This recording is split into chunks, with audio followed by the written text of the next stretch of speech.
Hello guys, इस video में मैं आपको गूगल शीट के बारे में बताने वाला हूँ। इसके फीचर्स के बारे में हम लोग यहाँ पर बात करेंगे और एक्सेल के कंपैरिजन में इसके क्या-क्या एडवांटेजेस हैं, ये सब आपको इस वीडियो में पता लगने वाला है। तो गाइस, आजकल गूगल शीट बहुत ज़्यादा यूज़ में लाई जा रही है और क्यों भी ना हो, एक तो ये ऑनलाइन है, प्लस फ्री ऑफ कॉस्ट है और सबसे बड़ी बात, इसे एक टाइम में एक से ज़्यादा लोग एक साथ यूज़ कर सकते हैं। तो गाइज अब क्वेश्चन आता है कि आप कैसे ये गूगल शीट को ओपन कर सकते हैं। तो जैसे ही आप क्रोम ओपन करेंगे अपने सिस्टम पे, तो एक टैब आपका खुलेगा। देन यहाँ पर आपके पास आपका जो प्रोफाइल है वो शो करता है।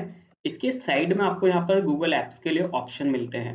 जब आप थोड़ा सा नीचे जाएंगे तो यहाँ पर आप गूगल शीट्स को सेलेक्ट कर सकते हैं। तो गाइस जैसे ही आप इसके ऊपर क्लिक करेंगे, आप यहाँ से ब्लैंक शीट को सेलेक्ट कर सकते हैं एंड इसके बाद आपकी एक न्यू गूगल शीट ओपन हो जाएगी। कुछ इस तरीके का गूगल शीट का आपका इंटरफेस होता है गाइस। सबसे ऊपर यहाँ पर आपसे गूगल शीट का नाम मांगा जाता है, तो आप इसको कुछ भी नाम जो आप देना चाहते हैं वो इसको दे सकते हैं। जैसे कि मैं इसको बेसिक इंट्रो के नाम से दे देता हूँ। अब गाइस जैसे मैं इसका नाम सेव करूंगा तो आप यहाँ पर देखेंगे ये ऑटोमेटिकली यहाँ पर सेव हो गया है ड्राइव में। तो गूगल शीट की एक खासियत ये भी है कि आपको इसको बार बार खुद से सेव करने की जरूरत नहीं है। ये ऑटोमेटिकली अपने आप सेव होता रहता है जैसे ही आप इसके ऊपर कुछ काम करते हैं। इसके नीचे आपके पास यहाँ पर टैब्स आते हैं, फाइल, एडिट, व्यू, इंसर्ट वगैरह। उसके नीचे आपके पास कुछ शॉर्टकट्स यहाँ पर इसने दिए हुए हैं। एंड देन गाइज यहाँ पर जो आप ये अल्फाबेट्स देख रहे हैं इसको कॉलम कहा जाता है एंड ये जो नीचे नंबर्स है इनको रोज कहा जाता है। और ये जो बीच में है गाइज इनको सेल्स कहा जाता है और बेसिकली आप एक सेल के ऊपर ही काम करते हैं। तो गाइज एक सेल को सेलेक्ट करते हैं जब आप, तो उसका एक नाम होता है। जैसे कि अभी मैंने ये वाला एक सेल यहाँ पर सेलेक्ट किया हुआ है, इसका जो नाम है इसका है, क्योंकि ये बी कॉलम के सेकंड रो के ऊपर सेलेक्टेड है तो इसका जो नाम है सेल का वो है B2। जैसे ही मैं कोई और सेल सेलेक्ट करता हूँ, इस सेल का नाम है, क्योंकि ये डी कॉलम के फोर्थ रो पे है तो D4। एंड जब मैं नंबर ऑफ सेल्स सेलेक्ट करता हूँ तो इसको रेंज कहा जाता है। ये जो रेंज है ये आपकी D4 से स्टार्ट हो रही है एंड G9 पर खत्म हो रही है और इसको D4:G9 के रूप में दिखाया जाता है। गाइज ये जो नेम है सेल का या रेंज का, ये आपके जब आप फॉर्मूलेस के ऊपर काम कर रहे होते हैं तो ये आपको वहां पर काम आता है।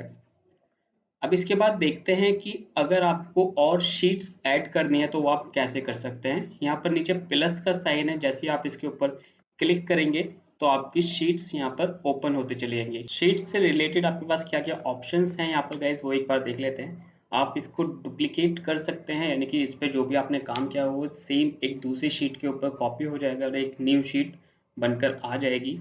इसके बाद आता है कॉपी टू। इट मीन्स कि आप ये वाला जो सेम शीट है आपका, आप इसको न्यू स्प्रेडशीट में भी मूव कर सकते हैं या फिर कोई एग्जिस्टिंग स्प्रेडशीट जो आपने ऑलरेडी अपना एक ड्राइव के ऊपर सेव करा हुआ है उसमें भी आप इसको मूव कर सकते हैं। रीनेम, अगर आप कुछ और इसका नाम रखना चाहते हैं शीट का तो वो आप कर सकते हैं, या फिर आप इसको डबल क्लिक करके भी नाम चेंज कर सकते हैं। इसके अलावा प्रोटेक्ट शीट, आप इस शीट के ऊपर प्रोटेक्शन लगा सकते हैं।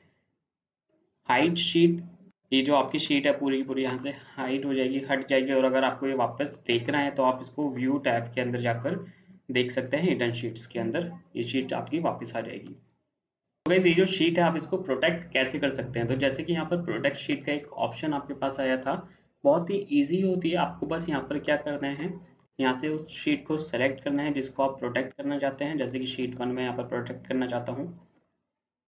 इसके बाद यहाँ पर आता है एक ऑप्शन एक्सेप्ट सर्टेन सेल्स, यानी कि अगर आप चाहते हैं कि कुछ सेल्स इसमें से फ्री रहें, उनके ऊपर लॉक ना रहे, उसके ऊपर लोग काम कर सकें, तो वो आप कर सकते हैं। अगर आप एक कोई सेल करना चाहते हैं तो वो एक पर्टिकुलर सेल भी आप सेलेक्ट कर सकते हैं, या फिर अगर कोई एक रेंज आप करना चाहते हैं तो वो एक रेंज भी यहाँ आप इसको सिलेक्शन में दे सकते हैं।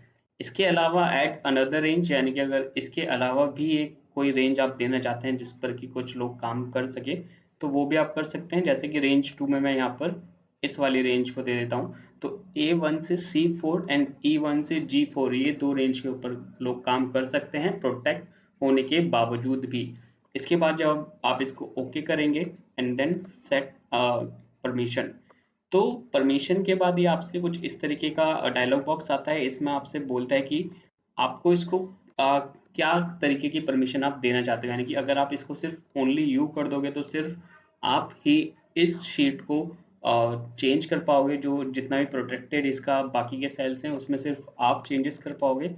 अगर आप इसको कस्टम करते हैं तो अगर आपने ये शीट किसी के साथ शेयर करी हुई है तो उसको आप ये परमिशन दे सकते हो या नहीं दे सकते हो। जैसे कि मैंने अपने ही एक दूसरी आईडी के ऊपर इसको शेयर करा हुआ है, तो मैं यहाँ पर अगर चाहूँ तो परमिशन हटा सकता हूँ। जब मैं इस वाली आईडी से इस शीट को ओपन करूँगा तो मैं इसमें कुछ चेंजेस नहीं कर पाऊंगा उन सेल्स के अलावा जिसको मैंने फ्री रखा हुआ है। जैसे ही मैं यहाँ पर डन कर दूंगा गाइस, तो ये जो मेरा प्रोटेक्शन है यहाँ पर लग जाएगा। इसके अलावा गूगल शीट का जो एक बहुत ही खास फीचर है गाइज, वो ये है कि आप इसको शेयर कर सकते हैं बाकी लोगों के साथ। इसके लिए आपको स्पेसिफिकली मेल करने की जरूरत नहीं है। इसका एक लिंक बनता है, जैसे कि यहाँ पर ये ऊपर लिंक दिया हुआ है। आप या तो डायरेक्टली इस लिंक को भेज सकते हैं दूसरे लोगों के साथ, या फिर यहाँ पर शेयर करने का ऑप्शन आता है। एक ग्रीन कलर का राइट हैंड साइड पर एक बटन है, जैसे ही आप इसके ऊपर क्लिक करेंगे यहाँ पर आपके पास एक डायलॉग बॉक्स आ जाता है। तो यहाँ पर आपके पास दो ऑप्शन आते हैं, या तो आप इधर ईमेल आईडी डालकर किसी एक पर्सन को या और भी लोगों को शेयर कर सकते हैं। बस यहाँ पर आपको उसकी आईडी देनी पड़ेगी। इसके बाद यहाँ पर कुछ ऑप्शंस आते हैं, जैसे कि ये वाला जो है ये इसका ऑनर है जिसने ये वाली शीट बनाई है। नीचे वाला जो है इसने उसके साथ शेयर करा हुआ है। तो अब यहाँ पर आपके पास ऑप्शन आता है कि जब आप सामने वाले बंदे को शेयर कर रहे हो तो उसको क्या क्या आप यहाँ पर ऑप्शंस देना चाहते हो। कि या तो वो ओनली व्यूअर हो, वो सिर्फ देख सकता है, वो इसमें कुछ और चेंजेस नहीं कर सकता है। इस केस में आपको शीट को प्रोटेक्ट करने की भी जरूरत नहीं है। आप सिर्फ व्यू एज अ व्यूअर उसको भेज दीजिए और वो इसमें कुछ चेंज नहीं कर पाएगा। कमेंटर यानी कि वो सिर्फ कुछ कमेंट ऐड कर पाएगा बट कुछ एडिट नहीं कर पाएगा शीट के अंदर। या फिर एडिटर यानी कि वो इस शीट को पूरा प्रॉपरली एडिट कर सकता है। जैसे कि आपके पास जो राइट्स हैं, जो ऑनर के पास राइट है, वही राइट्स उसके पास भी चले जाएंगे जिससे आपने शेयर किया हुआ है। मेक ऑनर, आप उसको ऑनर भी बना सकते हैं, या फिर रिमूव, आप उसको हटा भी सकते हैं। जैसे कि अगर मैं यहाँ पे रिमूव कर दूंगा और सेव पर क्लिक करूंगा तो जिसके साथ मैंने ये शीट शेयर की हुई थी अब वो इस शीट को एक्सेस नहीं कर पाएगा।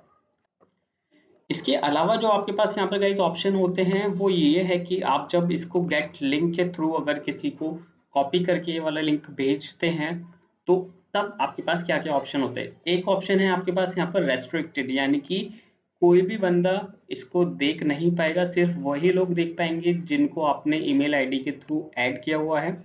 या फिर एनीवन विद द लिंक का ऑप्शन अगर आप सेलेक्ट करते हैं तो आप यहाँ पर और ऑप्शन सेलेक्ट कर सकते हैं कि आप उसको बस व्यूअर बनाना चाहते हो या कमेंटर बनाना चाहते हो, या फिर एडिटर का आप उसको देना चाहते हो कि वो एडिट भी कर सके। एंड जैसे ही आप यहाँ पर डन कर देंगे, जिसके पास भी ये लिंक होगा उसको एडिट का ऑप्शन मिल जाएगा। बट जैसे कि हमने इस शीट के ऊपर पहले ही प्रोटेक्शन लगाई हुई है, तो वो बाकी के जो सेल्स हैं उनके ऊपर कुछ काम नहीं कर पाएंगे, सिर्फ उन रेंज के ऊपर काम कर पाएंगे जो रेंज आपने प्रोटेक्शन के टाइम पर फ्री करी हुई थी। इसके अलावा गाइज गूगल शीट का जो एक बहुत अच्छा ऑप्शन है, बहुत अच्छा एक फीचर है, वो ये है कि इसके अंदर आपकी यहाँ पर जो हिस्ट्री है, जो आप अपना जो भी आप काम करते हैं वो सेव ऑटोमेटिकली होता रहता है और उसकी एक हिस्ट्री बनती जाती है। एंड जैसे ही आप इसके ऊपर क्लिक करेंगे तो यहाँ पर आप देख सकते हैं जो आपका हिस्ट्री होगा। जैसे कि अगर मैं यहाँ पर कुछ चेंजेस कर देता हूँ पहले, ताकि आपको और अच्छे से दिखे। जैसे कि मैं यहाँ पर एक हेडिंग दे देता हूँ, अपना नाम डाल देते हैं मनीष, अपना मैं यूट्यूब चैनल का नाम डाल देता हूँ। तो अभी मैंने गाइज यहाँ पर ये दो चेंजेस करे हैं जो कि यहाँ पर ऑटोमेटिकली सेव हो गए हैं। इसके अलावा मैं इसके बाद यहाँ पर कुछ नंबर्स ऐसे ही डाल रहा हूँ। अब ये वाले जो नंबर्स थे ये भी ऑटोमेटिकली सेव हो गए हैं। तो जब मैं इसको यहाँ पर क्लिक करूँगा लास्ट एडिट वाले के ऊपर, तो गाइज यहाँ पर इसने ये हिस्ट्री मेरे को बना दी है और यहाँ पर ये मेरे को दिखा रहा है कि ये जो हाईलाइटेड सेल्स हैं इनके ऊपर कुछ काम हुआ है करंट वर्जन के अंदर, जो कि जो पहला जो आपका 331 पे जो सेव हुआ था वो नहीं है ये। तो अगर मैं इसको इसको चाहूँ तो मैं इसको भी रिस्टोर कर सकता हूँ। जो मेरा पहले का जो एडिटेड वर्जन था, जो पहले का जो पहले की जो शीट थी, अगर मैं देखना चाहता हूँ कि पहले मैंने क्या काम करा था तो वो भी मैं चेक कर सकता हूँ। इसको रिस्टोर भी कर सकता हूँ, और ये रिस्टोर करने के बाद जो भी मैंने अभी करेंटली काम किया था वो सब काम हट जाएगा और पुरानी शीट मुझको यहाँ पर आ जाएगी। ये वाला ऑप्शन आपके पास एक्सेल के अंदर बिल्कुल भी नहीं होता है। इसके अलावा एक लास्ट चीज जो गाइस मैं आपको बताना चाहूंगा वो ये है कि ये जो शीट है आप इसके ऊपर अभी ऑनलाइन काम कर रहे हैं, बट अगर आप चाहें तो इसको अपने पास डाउनलोड भी कर सकते हैं। उसके लिए आपके पास क्या ऑप्शन आता है, फाइल में जाकर आप यहाँ पर डाउनलोड के ऊपर अगर क्लिक करेंगे तो यहाँ पर आपके पास ऑप्शंस आ जाते हैं कि आप इसको किस तरीके से डाउनलोड करना चाहते हैं। आप इसको एक्सेल के रूप में डाउनलोड कर सकते हैं या फिर ओपन डॉक्यूमेंट फॉर्मेट या फिर पीडीएफ, वेब पेज, जो भी आप इसमें से सिलेक्शन करना चाहते हैं कर सकते हैं।